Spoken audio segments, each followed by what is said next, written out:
Bueno, siguiendo ya con lo mencionado, diría a grandes rasgos, pues el problema que hubo con la Reforma Protestante se da en el siglo XIV con Martín Lutero, en el cual logra separarse de la Iglesia Católica y denuncia la corrupción que imperaba en la misma, principalmente por la venta de indulgencias para la construcción de la Basílica de San Pedro.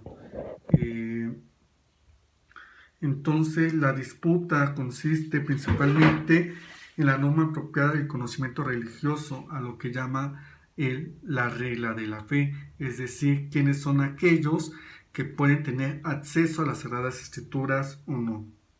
Entonces, el criterio del conocimiento religioso para Martín Lutero ¿es verdadero lo que cautiva nuestra conciencia cuando cada uno de nosotros lee la palabra de Dios? Es decir, ya no necesitamos intermediarios, sino es uno mismo con el Espíritu Santo que está en nosotros, que ya no necesitamos de intermediarios ni sacerdotes ni nada.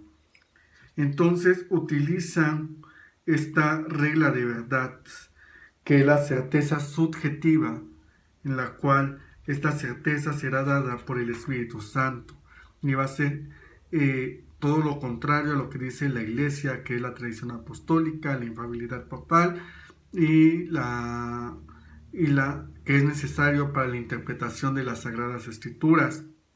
Entonces, por un lado, ambos bandos, católicos y protestantes, tienen su propio criterio, teniendo ellos, aplicaron el escepticismo para contraatacar cada uno sus argumentos.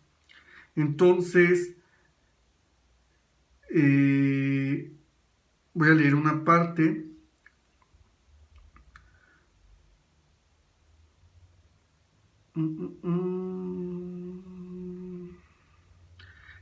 Dice, los católicos cambiaron la doctrina de la infalibilidad personal de los protestantes por la infalibilidad de la Iglesia. Pero los protestantes argumentaron que antes de recurrir a la autoridad hay que analizar si la tradición ha sido acertada, pues justamente la Iglesia no puede ser la propia juez de su infalibilidad porque caería en un juicio subjetivo. Ese es un contraargumento que utilizaron los protestantes. De esta manera, el argumento de sumisión a la autoridad conlleva al más devastador escepticismo.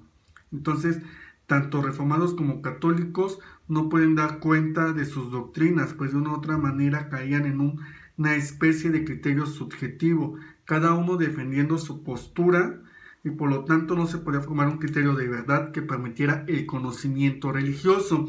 ¿Por qué es importante mencionar la Reforma Protestante?